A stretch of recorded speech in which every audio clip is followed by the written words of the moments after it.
7h-10h sur Radio Courtoisie, suivez la ligne droite. Et pour cette table ronde, nous accueillons Benjamin Cauchy, chef d'entreprise et président d'une association de sauvegarde du patrimoine, l'avocat Régis de Castelnau et Arnaud Benedetti, rédacteur en chef de la revue politique et parlementaire. Bonjour messieurs. Bonjour. Aucune Bonjour, parité Maud. ce matin. Alors pour amorcer cette table ronde, vous n'êtes sans doute pas sans savoir que jeudi dernier avait lieu le grand oral des candidats de droite organisé par les Éveilleurs et par Boulevard Voltaire à Paris, une soirée qui a donc réuni Jordan Bardella, Marion Maréchal et François-Xavier Bellamy dans le même lieu au même moment, attention. Et cet événement a permis de comprendre ce qui distinguait fondamentalement les trois candidats. Y a-t-il une vraie concurrence idéologique, politique, philosophique ? Je ne sais pas si vous avez suivi cet oral, messieurs, mais au flair, seriez-vous capable de dire ce qui différencie ces trois candidats, Arnaud Benedetti ? Alors écoutez, il y a un fond commun quand même, malgré tout aujourd'hui. Le problème, c'est que si vous voulez, d'abord, vous avez une force politique aujourd'hui dominante à droite. C'est le Rassemblement national qui, d'une certaine manière, écrase la concurrence. Je dirais vraiment à gros traits que vous avez un parti avec le RN qui peut-être, en tout cas, met en avant une dimension sociale plus forte. Du côté de Reconquête, clairement, on est quand même sur une ligne qui est beaucoup plus civilisationnelle, plus à droite, indéniablement affichée, se revendiquant à droite, clairement, ce que ne fait pas le Rassemblement national en la matière, du côté d'Éric Zemmour et de Reconquête. Et puis, vous avez une marque politique qui est beaucoup plus ambivalente et plus ambiguë aujourd'hui, qui est celle des LR, avec un leader politique qui, aujourd'hui, en tout cas une tête de liste qui, me semble-t-il, a un certain nombre quand même de traits communs avec notamment Reconquête, mais aussi d'une certaine manière avec le Rassemblement national, mais qui est porteur, si vous voulez, d'une offre politique qui est associée finalement à l'exercice du pouvoir depuis de très nombreuses années. La difficulté aujourd'hui pour quelqu'un comme François-Xavier Bellamy, nonobstant son talent, c'est d'être le candidat d'une force politique qui est associée, en tout cas pour une partie de l'électorat de droite, à un certain nombre d'échecs en tant qu'exercice du pouvoir, et puis parfois à des ambiguïtés vis-à-vis du macronisme. Il y a un fond commun, mais alors déjà, quand même, il faut noter une chose, c'est que je ne suis pas sûr, si vous voulez, il y a plusieurs décennies, alors plusieurs décennies, Reconquête n'existait pas, si on aurait pu réunir sur une même estrade tous ces leaders politiques. Ça, je crois que c'est un petit événement, en l'occurrence. Oui, ça l'est, oui. Il faut le noter, donc ça veut dire quelque chose quand même sur l'état aujourd'hui de recomposition de la droite. Après, clairement, je crois que ce qu'il faut noter, encore une fois, c'est, j'allais dire, la dissymétrie dans le rapport de force entre aussi ces différentes forces politiques. Au-delà des problèmes idéologiques et des nuances idéologiques qui existent quand même, malgré tout. Alors, Benjamin Cauchy, on a beaucoup parlé d'union des droites pendant la campagne présidentielle, entre autres. Aujourd'hui, vous, en regardant ce paysage politique, est-ce que vous militeriez, est-ce que vous pensez que ce serait une solution, ou est-ce qu'au contraire, il faut effacer certains partis et ne revenir qu'à une force politique ? On a parlé du Rassemblement national qui est en tête largement des sondages. Est-ce qu'il faut arriver à cela ou non, une union ? Pour arriver à un objectif commun, il faudrait que les trois partis de droite que l'on vient d'évoquer se considèrent d'ores et déjà tous les trois comme étant des partis de droite et ayant une stratégie identique. Pour le coup, que ce soit Reconquête ou même les Républicains sont dans une stratégie potentiellement d'union des droites, assumée pour Reconquête et peut-être inavouée pour une certaine frange des Républicains, notamment François-Xavier Bellamy, et c'est pour ça que la photo est si belle chez les Éveilleurs. Mais pour autant, il y a le Rassemblement national qui est plus dans une opposition bloc élitaire, bloc populaire, et ça, je vais peut-être le souffler à Arnaud Benedetti, mais c'est vrai que du coup, cette différence de stratégie fait qu'aujourd'hui, le Rassemblement national n'a pas une volonté particulière de vouloir tendre les bras à des structures partisanes, mais vraiment dans une logique d'OPA, tout simplement, hein, sur l'électorat et sur les cadres de différentes obédiences. Donc, ça va être difficile de les réunir aujourd'hui, à mon avis, pour la simple et bonne raison, c'est que d'une part, ils n'ont pas la même stratégie, n'ont pas les mêmes objectifs, et puis il y a la présidentielle de 2027. Peut-être que cette quatrième aventure pour Marine Le Pen en 2027 sera, j'ai envie de dire, la clé de voûte ou la clé d'aboutissement d'un parcours de la droite en France, et que si eh bien, elle réussit à accéder à la fonction suprême, une recomposition de la droite sera inéluctable. Et si Marine Le Pen venait à perdre cette élection présidentielle, évidemment, la recomposition du Rassemblement national serait inéluctable aussi. Donc, je crois que cette photo, finalement, n'est qu'un prémisse. Ouais. Régis de Castelnau, de quoi la droite française a-t-elle besoin aujourd'hui? Parce que là, le moins qu'on puisse dire, c'est qu'elle est éparpillée façon puzzle. Alors, je viens d'entendre Benjamin parler de bloc élitaire, bloc populaire. Bon, moi, je suis de ceux qui partagent l'analyse de mon ami Jérôme Sainte-Marie sur le fait que le clivage gauche-droite ne raconte plus la réalité du champ politique français. Je ne pense pas. Donc, quand on parle de l'union des droites, je trouve ça un petit peu curieux. Enfin, c'est pas opératoire. Je crois qu'il y a une grosse différence sociologique déjà. Une grosse différence sociologique. Une union des droites, je pense qu'en ce qui concerne le RN, ce serait la dernière des choses à faire. Il est très gêné par peut-être sur ses marges, par le choix d'Éric Zemmour de faire cavalier seul comme ça. Mais enfin, ils sont incompatibles, hein, soyons tout à fait clairs. Ce ne sont pas du tout les mêmes sociologies. Le RN est un parti populiste. Allez, utilisons ce terme. Il n'est pas péjoratif pour moi. Et il y a des éléments qu'on va qualifier par commodité de droite, mais il y a beaucoup d'autres choses. Et puis, nous, on a un ministre de l'économie qui est là depuis 7 ans, brillant, qui a mis la Russie à genoux, qui nous a dit hier, je ne sais plus sur quelle chaîne, que le parti de Marine Le Pen, donc Marine Le Pen, avait un programme communiste. Voyez-vous, et il l'a répété, il l'a martelé, et il a dit que quiconque était complaisant avec le RN faisait preuve d'une défaite de sa spiritualité. Donc voilà, je plaisante un petit peu. Non, je pense qu'il y a, il y a des réelles différences de fond. Alors, ce que je vous propose, Régis, c'est qu'on continue juste après le bulletin d'actualité parce qu'il est 8h. mais je vous relance juste après. 8h, donc, bulletin d'actualité d'Adèle Rosner. Ligne droite. La table ronde. Oui, oui, oui. Non, non, non. La table ronde. Et Régis de Castelnau, je vous ai interrompu.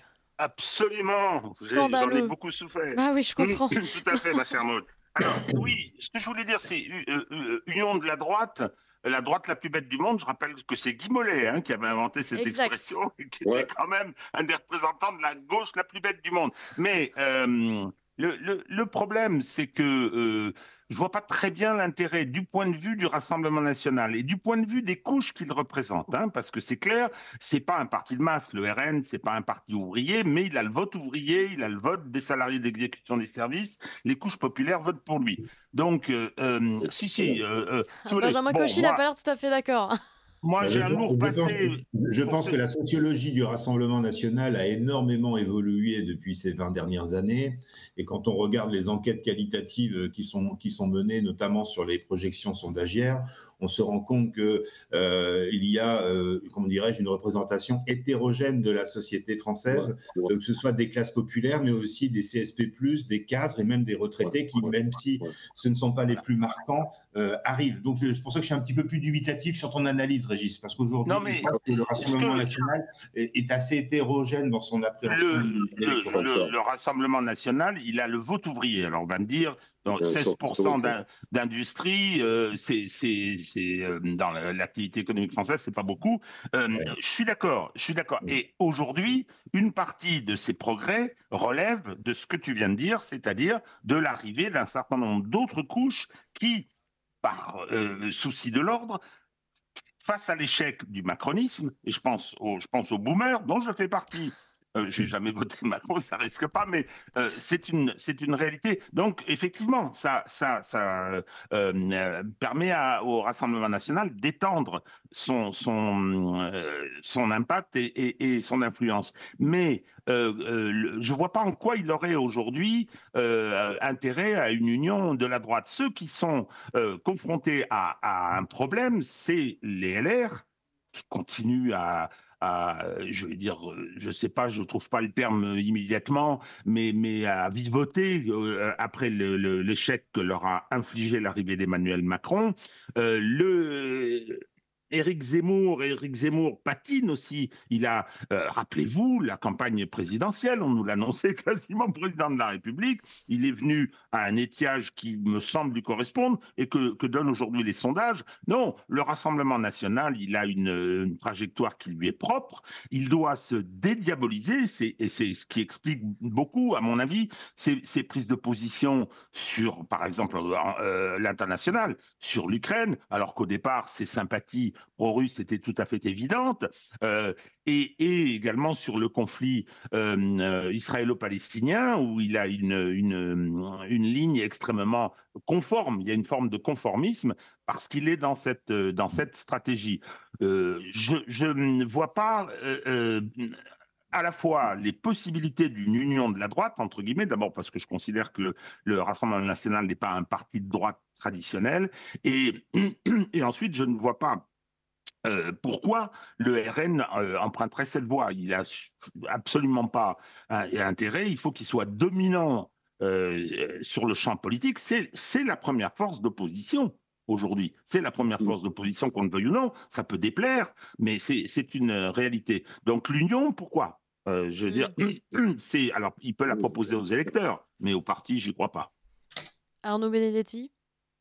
Bon, d'abord, quand même, il faut noter une chose, c'est qu'historiquement, la droite n'a jamais été unie. Alors, si vous avez eu l'UMP dans les années 2000, mais si vous voulez, historiquement, il y a plusieurs courants à droite. Je ne vais pas remonter à la description faite par René Raymond sur, d'un côté, les légitimistes, les orléanistes et les bonapartistes, mais malgré tout, ces familles politiques ont irrigué la droite française depuis plusieurs siècles. Ça, c'est une réalité. Sur la sociologie du Rassemblement national, elle reste quand même fortement, même si on voit peut-être un frémissement du côté des catégories des CSP+, ou du côté des retraités, elle reste quand même fortement aujourd'hui indexée sur un vote sociologique qui est celui des classes populaires, premier parti ouvrier de France, comme l'a dit Régis, et des classes moyennes aussi. Ça, c'est un point très important.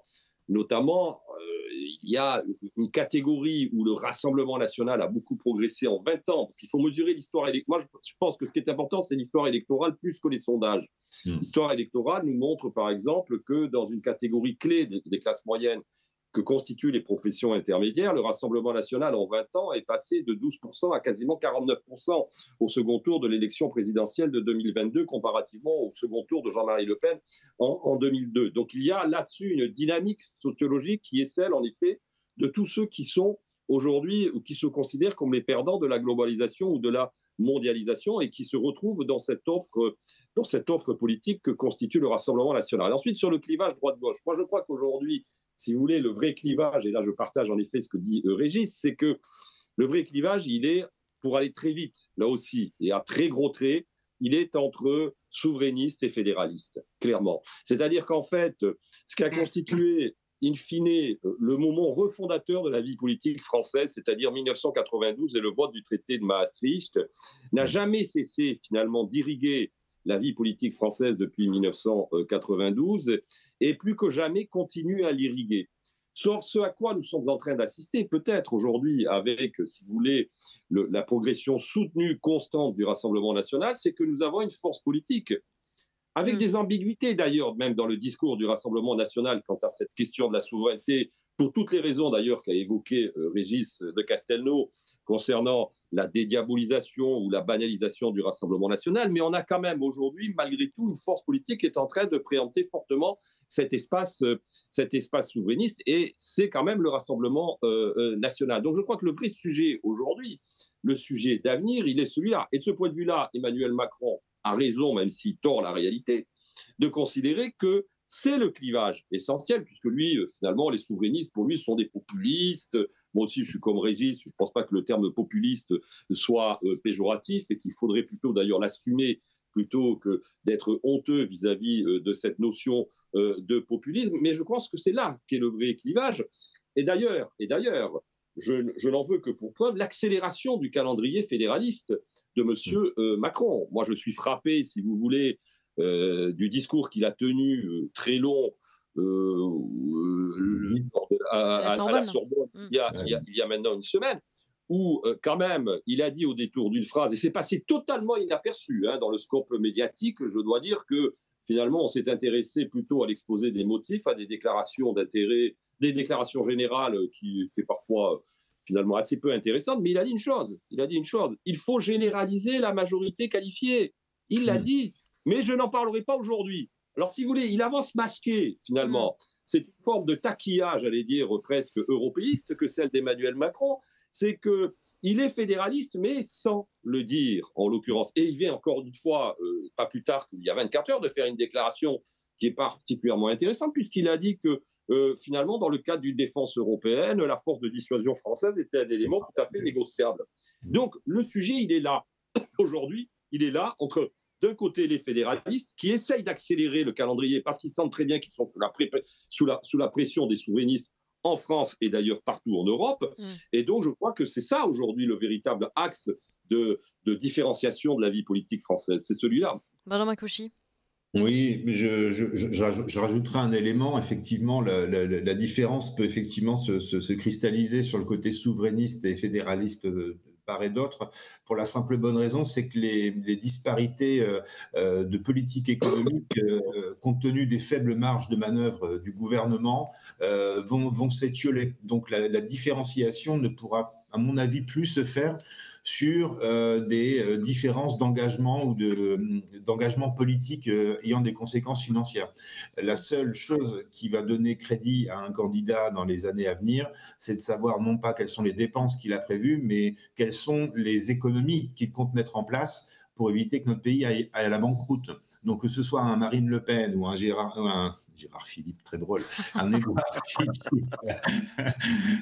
Non, je pense que là c'est un scoop, je peux vous le dire, Gérard Philippe ne sera pas candidat en 2027. Merci Benjamin Cauchy.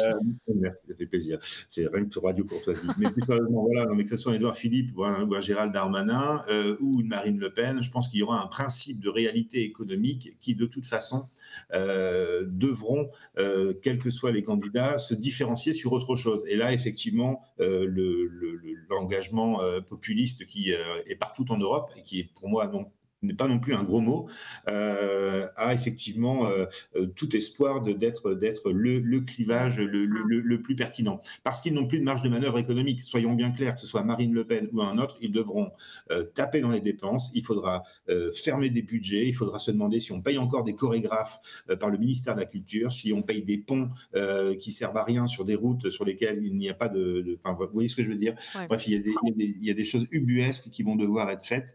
Et je crois que effectivement, le populisme peut être aussi en capacité d'incarner ce ras-le-bol fiscal qui est né depuis la crise des Gilets jaunes. Donc, je crois qu'il peut y avoir un savant mélange. Voilà. Alors, sujet suivant, si vous voulez bien. Oui. Ah non, Régis de Castelnau, vous vouliez réagir ? Non, je voulais juste dire que l'accélération du fédéralisme, utilisons cette expression, est assez extraordinaire. Alors, dans les mots, dans les présentations, c'est même provocateur. Emmanuel Macron va très loin là-dessus. Et hier, quand il parle de la force de frappe nucléaire, dont je rappelle que la dissuasion française, c'est la sanctuarisation du territoire national. Donc, il pousse les feux très, très loin. Il n'est pas le seul. Je veux dire, en Europe, il y en a d'autres, parce qu'ils sont confrontés à un problème. Ils sont confrontés à un problème dont, d'ailleurs, en France, le Rassemblement national est l'expression. Le Rassemblement national n'est pas sur une ligne souverainiste forte au niveau des discours, mais il est clairement, il occupe l'espace sociologique des gens qui sont adeptes d'une souveraineté nationale, et je pense que c'est pas par hasard qu'il y ait cette polarisation. Alors Sciences Po maintenant, où des étudiants pro-palestiniens ont décidé de bloquer l'établissement à Paris, mais un accord a finalement été trouvé, hurrah, entre la direction et les étudiants concernés. La direction s'engage notamment à suspendre les procédures disciplinaires contre les manifestants et à organiser un débat interne. François-Xavier Bellamy dénonce un accord de la honte. Arnaud Benedetti. C'est vrai que c'est assez surprenant l'attitude de Sciences Po, de la direction de Sciences Po, enfin de la direction intérimaire et provisoire de Sciences Po. Bon, Sciences Po connaît une crise, j'allais dire, de gouvernance maintenant depuis un certain nombre de temps. Si vous voulez, moi, ce qui me frappe dans cette affaire, en effet, c'est, bon, objectivement, des échauffourées idéologiques, il y en a toujours eu dans les universités, il y en a eu à Sciences Po. Sciences Po a été bloqué déjà en 1968, ne serait-ce qu'en 1968, donc ce n'est pas une nouveauté de ce point de vue-là. Alors, je ne dis pas, moi, je ne suis pas du tout favorable au blocage des universités, et surtout, je condamne le fait qu'on pointe du doigt parfois l'origine d'étudiants pour soit les exclure de conférences, soit leur empêcher, comme ça a été le cas aux États-Unis, l'accès à l'université. Je pense notamment à cet étudiant juif à Yale qui a filmé une scène où des étudiants pro-palestiniens l'empêchaient de rentrer dans l'université. Mais si vous voulez, le fait est qu'on a une direction qui a donné le sentiment, malgré tout, de se coucher, hein, il n'y a pas d'autre mot, face aux revendications de quelques minorités agissantes, en l'occurrence. Moi, le plus choquant, si vous voulez, dans le communiqué de la direction, ce n'est pas tant, finalement, les sanctions, à la limite, pour calmer le jeu. Je comprends qu'une direction d'établissement d'enseignement supérieur décide de surseoir au conseil de discipline. Je peux le comprendre, éventuellement, même si parfois c'est un peu excessif compte tenu du comportement d'un certain nombre d'étudiants qui ont pu tenir parfois des propos qui étaient difficilement acceptables. Mais passons, qui ont mis des actes parfois difficilement acceptables, mais passons. Le plus gênant, c'est, si vous voulez, le fait qu'il donne quitus à l'une des revendications qui est celle de revoir les partenariats avec les universités israéliennes. Oui. Alors moi, il y a deux choses que je tiens à dire. D'abord, il faut savoir qu'une université a une liberté académique, premier point, qu'elle soit, dans une démocratie, en Israël comme en France. Donc, il ne s'agit pas d'associer l'université forcément à l'État. Et il ne s'agit pas surtout d'associer l'université israélienne à la politique de M. Netanyahou, qui peut être discutée d'ailleurs. On a le droit de discuter la politique de M. Netanyahou, et elle est discutée d'ailleurs au demeurant. Ça, c'est un premier point. Deuxième point, c'est mal connaître aujourd'hui l'état des universités israéliennes. La gouvernance des universités israéliennes est, pour une grande part, très critique vis-à-vis de M. Netanyahou. Donc, moi, je suis quand même assez choqué par la faiblesse, d'abord, de la réaction de la direction de Sciences Po. Ça, c'est un premier point. Et deuxième point, je trouve qu'il n'est pas admissible que des étudiants, en l'occurrence, quels qu'ils soient, puissent remettre en cause des actes de gouvernance qui sont des actes de gouvernance structurants pour l'enseignement supérieur d'un établissement, comme des partenariats. Ça, ce n'est pas, me semble-t-il, acceptable. Et donc, ça donne quelque part l'idée qu'on a une très grande faiblesse de cette direction de Sciences Po. Régis de Castelnau. Moi, je vais commencer par répondre à ça et puis après, je vais déplacer un petit peu ma perception du problème. Sur le problème des partenariats universitaires, ça se fait beaucoup, je veux dire, la remise en cause en fonction d'un certain nombre de choses. Je rappelle, politique, géostratégique, je rappelle que après le déclenchement de la guerre en Ukraine, le nombre de mesures qui ont été prises de remise en cause des coopérations avec des universités, avec des centres de recherche russes, c'était extrêmement important. Non, ce que je voudrais dire, d'abord, Sciences Po, il y a eu une occupation. Moi qui ai commencé mes études supérieures en 68, je me dis, mais c'était rien du tout par rapport à tout ce que j'ai connu. Simplement, c'est dans un contexte extrêmement inflammable et extrêmement difficile, où on a les deux communautés antagonistes du Moyen-Orient qui sont extrêmement représentées en France. Donc, c'était quelque chose de très difficile à gérer. Ce que je constate simplement, c'est que on en profite. On a monté en épingle quelque chose qui me semble d'une importance très relative. Il y a eu une intervention politique à Sciences Po, une occupation d'un amphi, je crois, ça a duré 2-3 jours, c'était pas grand-chose, mais là, c'est le déchaînement sur les réseaux, c'est le déchaînement dans la presse, c'est le déchaînement chez les ministres.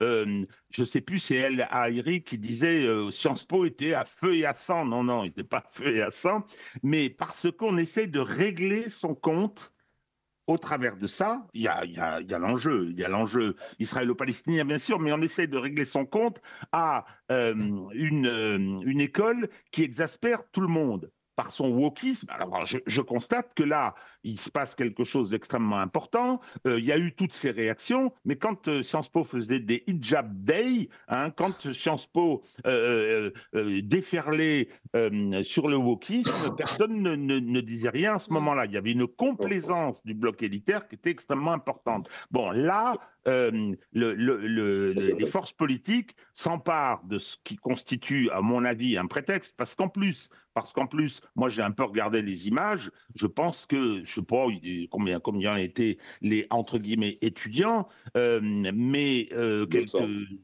200, c'est ça. 200, 300. Oui, Et est-ce que c'était tous des mais étudiants? non, Oui. mais non, la moitié, plus de la moitié, les 2 tiers étaient des extérieurs. Mais oui, alors donc, non, mais là, si on tord le cou, moi je suis pas mécontent sur le fond. Sur le fond, je trouve que cette surréaction est je veux dire, disproportionnée, mais je suis pas mécontent qu'on tape sur Sciences Po. J'ai fait cette école, je l'ai pas terminée parce que j'ai voulu, en parallèle, je suis devenu avocat et j'ai voulu, ayant prêté serment, exercer tout de suite, mais je veux dire ce qu'elle est devenue est quelque chose de profondément triste. C'est vrai qu'elle est l'école de formation des élites. La plupart des candidats à l'ENA sortent de Ouais. Sciences Po. Moi, j'ai connu beaucoup de gens qui ont fait l'ENA. J'ai eu des stagiaires de l'ENA à mon cabinet. J'ai vu le niveau s'abaisser considérablement. Et le niveau, c'est celui de Sciences Po. Cette école, c'est une calamité. Donc, on nous tape dessus aujourd'hui. Moi, je me réjouis de ce phénomène. Benjamin Je Cauchy. rappelle qu'on ne fait oui. je rappelle qu'on ne fait plus de culture générale, qui était quand même la base de l'enseignement à Sciences Po, notamment dans les premières années, depuis quasiment maintenant une quinzaine d'années. Donc, pour des raisons de sélection, c'est-à-dire qu'on considère que c'est un outil de reproduction sociale, la culture générale. Donc, à partir du moment où Sciences Po abandonne ses fondamentaux, il ne faut pas s'étonner que Sciences Po soit à la dérive. Hein. Ouais, ça promet. Benjamin Cauchy. Oui, juste essayer de prendre un petit peu de hauteur par rapport à cet épiphénomène Sciences Po qui ressemble ni plus ni moins à un mimétisme de réseau social en même temps. Mais j'ai surtout envie de dire que le wokisme universitaire est devenu le cheval de Troie de l'islamisme et de l'antisémitisme décomplexé, et qu'aujourd'hui Sciences Po n'est qu'une roue supplémentaire au carrosse de l'islamisme pénétrant en France. On a des influenceurs qui sont sur les réseaux sociaux, des TikTokers qui vous expliquent comment mettre une abaya quand même à l'école, même s'il ne faut pas le mettre. Vous avez un entrisme de l'islamisme dans le syndicalisme professionnel. Dans le politique, vous avez Mélenchon qui tente d'incarner le vote musulman. Dans les clubs sportifs, vous avez une emprise absolument incroyable. Eh bien, aujourd'hui, c'est l'école des élites françaises qui, tel un nouveau chapitre, un chapitre inédit de soumission de Houellebecq, viendrait porter allégeance à des discours qui sont bien au-delà que celui de la cause israélo-palestinienne, mais qui, comment dirais-je, portent le fruit d'un antisémitisme et d'un islamisme rampant en France. Voilà ce que je voulais vous dire. Donc, Sciences Po est en train de tomber dans une dérive wokiste depuis des années, et là, le wokisme, à force de vouloir accueillir même son pire ennemi au titre de la tolérance, eh bien, ils en deviennent les premières victimes. Voilà. Alors, messieurs, il nous reste 1 minute exactement. Je voulais simplement vous faire réagir, mais alors très très rapidement chacun, sur la France Insoumise qui a été interdite de conférence à Lille il y a quelques jours. Jean-Luc Mélenchon devait tenir une conférence sur la Palestine. Elle a été annulée par l'établissement, puis par la préfecture. Est-ce que ça vous a choqué? Benjamin Cauchy, pour commencer en 15 secondes. Non, ça ne m'a pas choqué. Très bien, c'est efficace. Régis de Castelnau.